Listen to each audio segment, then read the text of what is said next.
My fiancé faked Bruises to frame me. He had no idea I overheard his entire plan. My name is Claire Bennett. I'm 31 years old, and 2 hours ago, my fiancé's family stood in my living room and accused me of abusing the man I was supposed to marry. Even now, my hands are still shaking. Ethan and I had been together for 4 years and engaged for 6 months. Our wedding was only 92 days away, and the countdown was still written across the little chalkboard beside our refrigerator. 92 days until forever. I couldn't even bring myself to erase the countdown. Every time I looked at it, my stomach turned. Something had changed in Ethan during the previous week. Whenever I hugged him or simply reached past him for something, he'd flinch as though he expected me to hit him. The first time it happened, we were making dinner together. I reached for a cabinet above his head and he instinctively threw an arm over his face before stumbling backward into the counter. Ethan, what was that? What was what? You acted like I was going to hit you. I didn't. You literally covered your face. Instead of answering, he turned back to the stove and stirred the pot without looking at me. You're imagining things, Claire. It wasn't an isolated moment. Over the next few days, every attempt to ask what was wrong ended the same way. I wondered if he was overwhelmed by the wedding, worried about money, or having second thoughts. But he dismissed every question and refused to tell me what was really going on. Then, yesterday morning, he packed a small overnight bag. I need some space. Space from what? All of this. All of what? The pressure. I searched his face for something that made sense. Are you having second thoughts about marrying me? He tightened his grip on the bag. I just need to think without you questioning every emotion I have. The words caught me off guard.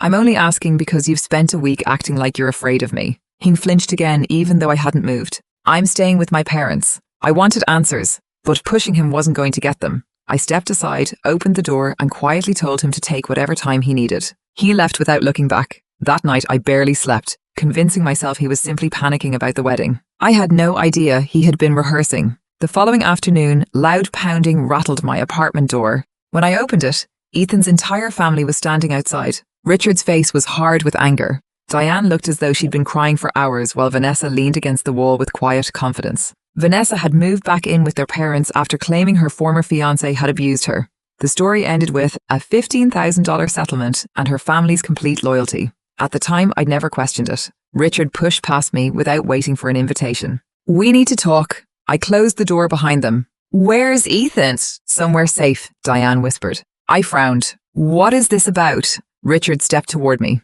Our son finally told us the truth. What truth? The abuse, the screaming, the way you've been controlling him. For a moment, I genuinely thought I'd misunderstood.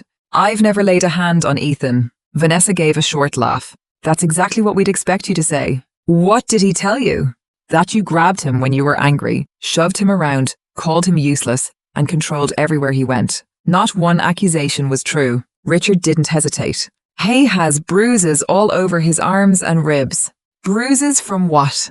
You know exactly where they came from. No, Richard, I don't. His voice hardened. We're taking our son home, and you'll never go near him again. The strange part was that I didn't panic. 2 days earlier, I would have begged them to believe me. Instead, I remembered what I'd overheard just after 2 o'clock that morning. On my way to the kitchen for a glass of water, I heard Vanessa's voice through the slightly open spare bedroom door. No, higher on your arm. It needs to look like Claire grabbed you. I stopped cold. Ethan answered quietly. Like this? Not with makeup, Mom will notice. Use the toothbrush and ruler. Press hard enough to leave marks without breaking the skin. They'll look real in photographs. In that instant, everything made sense. Ethan hadn't been afraid of me. He'd been rehearsing. After a brief silence, he asked the question that confirmed it. You're sure it worked for you? Vanessa laughed. It got me $15,000 and everyone believed me. Mom still has no idea what really happened. I couldn't breathe. The man I'd planned to marry wasn't questioning our future anymore. He was planning how to destroy it. What if Claire denies everything? He asked. She will, Vanessa replied. That's why you leave first. We'll support your story, you'll have pictures, and once people believe she abused you, everything else will fall into place. And the apartment? You'll stay with Mom and Dad until this blows over. After that, nobody will question your version. I quietly pulled out my phone and started recording. For the next 4 minutes, I listened as my fiancé and his sister planned every step of a false domestic violence case against me. When the call ended, I slipped back into bed before Ethan returned. I closed my eyes, pretending to be asleep, and a few seconds later he climbed in beside me, kissed my shoulder, and whispered goodnight as though he hadn't just finished discussing how to ruin my life. The next morning, I contacted an attorney before speaking to anyone else. Together we secured every piece of evidence. The original recording, multiple backups, photographs of the apartment, and every message Ethan had ever sent me. I didn't argue. Instead, I walked into the bedroom, wheeled Ethan's packed suitcase into the living room, and left it beside Richard. He'll need this. Richard stared at the suitcase, then back at me. After everything you've done, that's all you have to say. What exactly do you think I did? You hurt him. How? You grabbed him, hit him, controlled every part of his life. And you've actually seen those injuries? We all have, Vanessa answered without hesitation. I nodded once. Good. She frowned. Good. I slipped my phone from my pocket. Before you take Ethan home, there's something you should hear. I pressed play. Vanessa's voice echoed through the room. No, higher on your arm. It needs to look like Claire grabbed you. Diane's tears stopped instantly. Richard slowly turned toward his daughter as Ethan's voice followed. You're sure this worked for you? Vanessa laughed. It got me $15,000, and everyone believed me. The color drained from Diane's face. Vanessa lunged toward my phone, but I stepped back. Don't touch me. That recording is out of context. I answered by letting it continue. Take pictures. Act scared. Once people believe she abused you, they'll believe anything else you say. When the recording ended, nobody spoke. Diane looked at Vanessa in disbelief. Vanessa?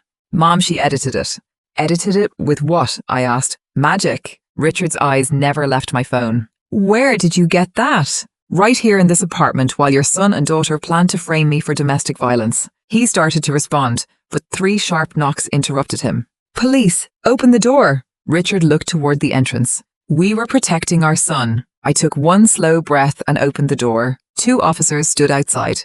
The older officer introduced himself while his younger partner immediately scanned the room, taking in everyone's expressions before asking the first question. We received a report of domestic violence. Where's the alleged victim? At his parents' house. The officers exchanged a brief glance. So there isn't an active emergency? No. Richard stepped forward. We brought him home because he was afraid she'd hurt him again. He has bruises on his arms and ribs. The older officer wrote a few notes. When did these alleged assaults happen? Over the past few weeks. And why wasn't any of this reported until today? Richard hesitated long enough for the silence to answer before quietly admitting, wasn't ready. The officer acknowledged the response without comment and turned to me. Ms. Bennett, we'd like to hear your side. My fiancé left yesterday saying he needed space. This afternoon his family came here accusing me of domestic violence, but I've never laid a hand on him. Liar! Richard snapped. The younger officer cut him off immediately. One more interruption, sir, and you'll wait outside. Finally fell silent. I looked at both officers. Before anyone decides what happened, there's something you need to hear. What is it? A recording I made 2 nights ago. It captures my fiancé and his sister discussing how to fabricate abuse allegations against me. Vanessa laughed. She's trying to distract everyone. Neither officer reacted. Do you still have the original recording? The younger officer asked. Yes.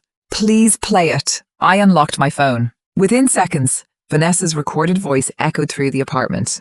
No, higher on your arm. It needs to look like Claire grabbed you. Ethan's voice came next. Like this? No, use the toothbrush. It photographs better. Richard slowly turned toward Vanessa, who suddenly couldn't meet anyone's eyes. The recording continued. What if Claire denies everything? He will. That's why you leave first. We'll support your story, you'll have the pictures, and everyone will believe you. Then came the sentence that changed the room. It got me $15,000. When the recording ended, no one spoke. The younger officer finally broke the silence. Is that your voice? No, Vanessa answered immediately. It's fake. She turned to me. When was this recorded? 2 nights ago, inside this apartment. Has anyone else had access to your phone or the original file? No, I've preserved the original and backed it up in multiple locations. Vanessa pointed at me. She works in cybersecurity. She could fake something like this.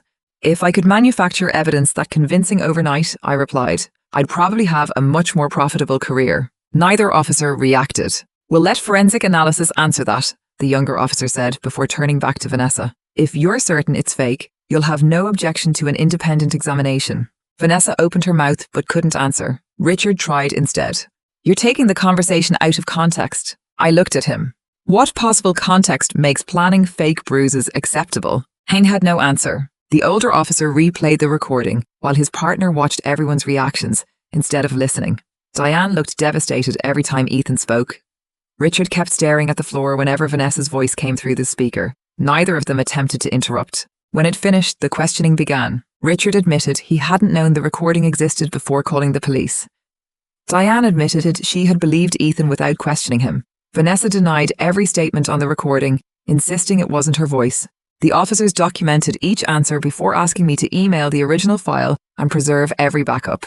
I already have multiple copies. Good. The older officer closed his notebook. At this point, we don't have grounds to arrest anyone. Vanessa exhaled in visible relief. It lasted only a moment. However, we do have sufficient grounds to investigate possible false reporting, conspiracy, fabrication of evidence, and related offences. Richard stared at him. You're investigating us? If this recording is authentic, the younger officer replied, this is no longer a domestic violence investigation. It's an investigation into whether someone deliberately manufactured a false accusation. Nobody argued after that. The officers collected everyone's information, instructed us not to contact one another while the investigation was pending, and headed for the door. Before leaving, the younger officer paused beside me. Keep every message, email, voicemail, screenshot, and call log. Don't delete anything. I won't. I have a feeling this case is only getting started. She was right. The apartment stayed silent long after the door closed. Richard stood beside Ethan's suitcase without moving. Diane couldn't raise her head, and even Vanessa had lost the confidence she'd walked in with. You need to leave, I said. Richard looked at me. Claire, maybe we acted too quickly. You called the police before asking me a single question.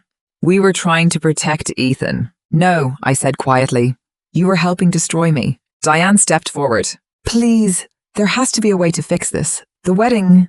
There isn't going to be a wedding. Vanessa shook her head. You're overreacting. I met her eyes. You taught your own brother how to fake bruises, coached him to act frightened, planned the photographs, and bragged about making $15,000 the last time you did this, and you think I'm overreacting. She said nothing. Richard quietly picked up Ethan's suitcase. We'll go. You should. At the door, Diane turned back. I'm so sorry. I watched them leave without answering.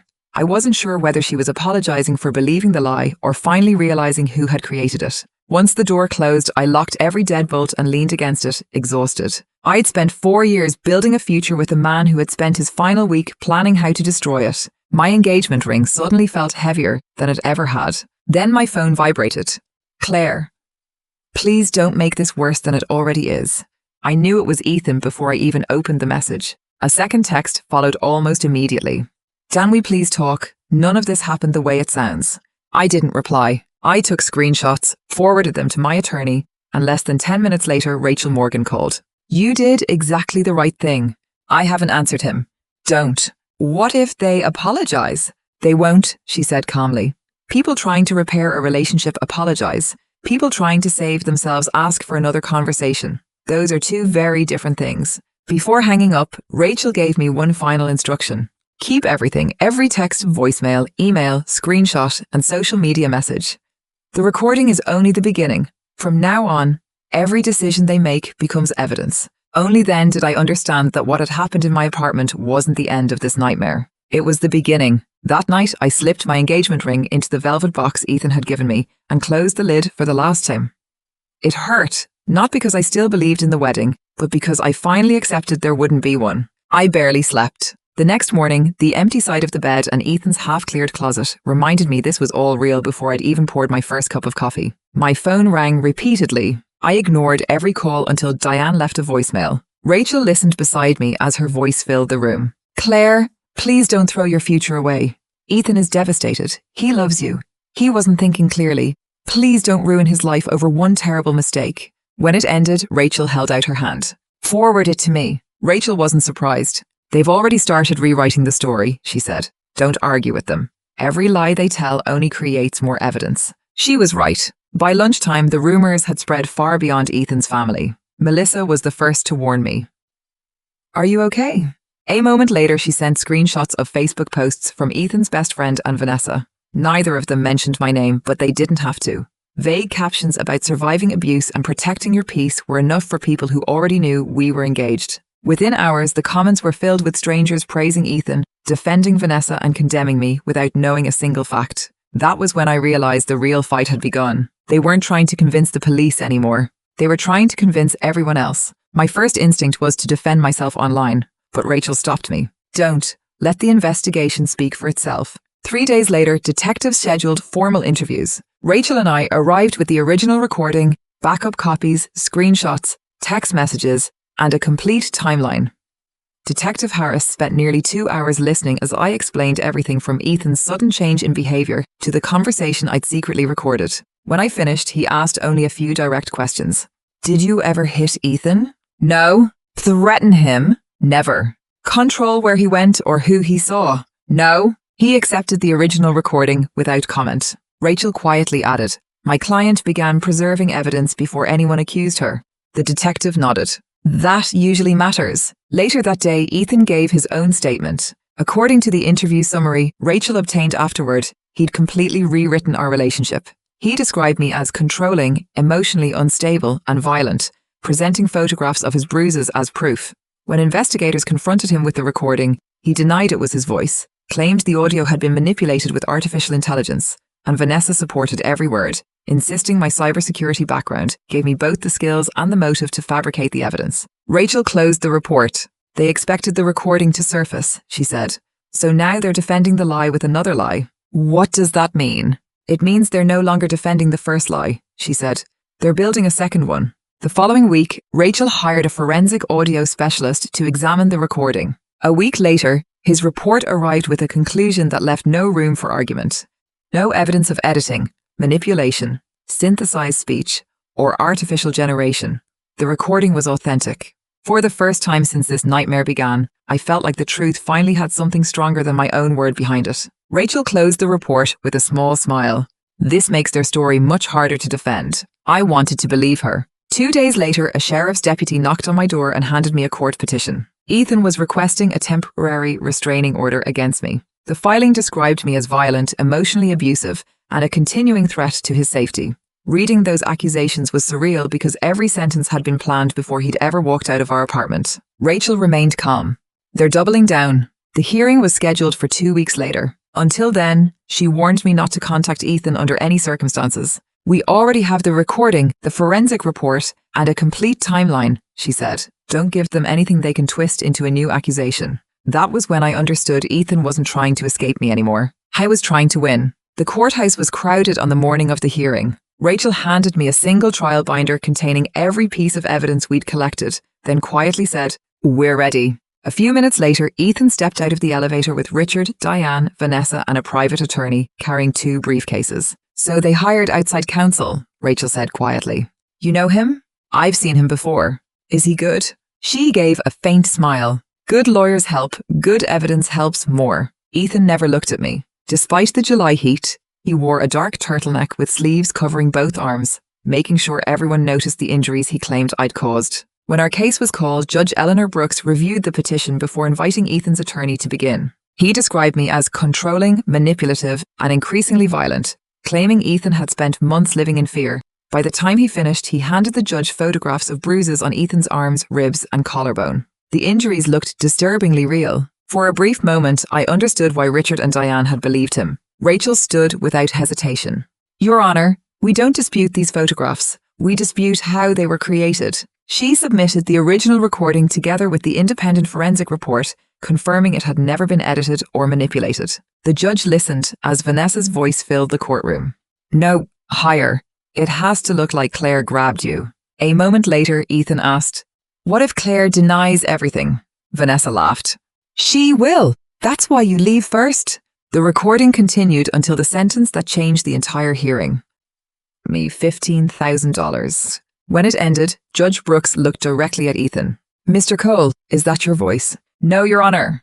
The forensic report concludes this recording is authentic. It still isn't me. Rachel quietly handed the judge the expert's full report. A certified forensic audio analyst found no edits, synthesized speech, artificial generation, or manipulation of any kind. Judge Brooks read the report in silence before returning her attention to Ethan. If this recording is authentic, can you explain the conversation? Ethan hesitated, then looked to his attorney instead of answering. Your Honor, his attorney began.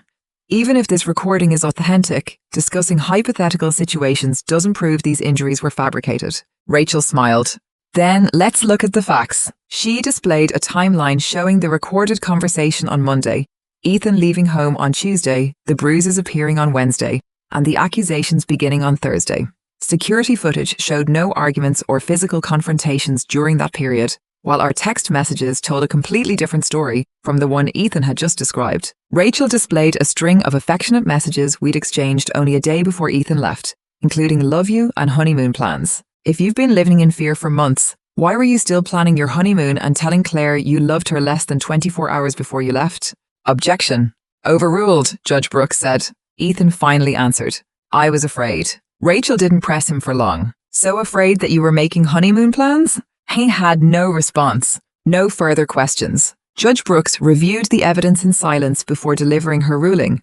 The recording raises serious concerns, and Mr. Cole has failed to establish sufficient grounds for a protective order. The petition was denied because the criminal investigation was still active. However, both of us were ordered to avoid all direct or indirect contact until further notice. The hearing ended, and for a brief moment I believed the worst was over. I was wrong. That evening my landlord called to explain that corporate had received complaints claiming I was under investigation for domestic violence. Although he knew the restraining order had been denied, company policy required them not to renew my lease. I believe you, he said quietly, but I can't change the decision. After the call, I stood in the apartment Ethan and I had planned to turn into our first home together. The judge had rejected his accusations. The evidence supported me. None of it stopped me from losing my home. Rachel wasn't surprised. They couldn't win in court, she said. Now they're letting public perception do the work. She was right. Over the following days, I packed my apartment one box at a time, watching the future I'd spent 4 years planning disappear long before any jury would ever hear the truth. Rachel stopped by one afternoon with coffee and found my apartment half-packed. My biggest client wants to see me tomorrow, I told her. Worried? No. I looked down at my cup. They sounded careful. The next morning, CEO Daniel Harper greeted me without his usual smile. I'd handled cybersecurity for his company for nearly 3 years, so I knew the meeting wasn't about work. We've received anonymous emails linking you to domestic violence allegations, he said. They're false. I have evidence. I know, I've read the court ruling and our legal team understands the case is disputed. For a moment, I thought that would save the contract. It didn't. Our lawyers are concerned about liability, he continued.